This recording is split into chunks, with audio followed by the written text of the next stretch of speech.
जो तुमसे तंग आ जाए उसे छोड़ देना जनाब। बोझ बन जाने से अच्छा तो याद बन जाना बेहतर है।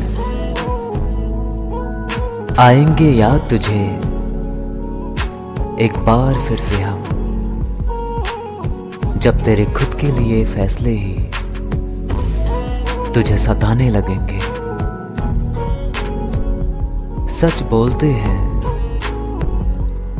इसीलिए जहर लगते हैं, अगर झूठ बोलते तो सब वाह वाह करते।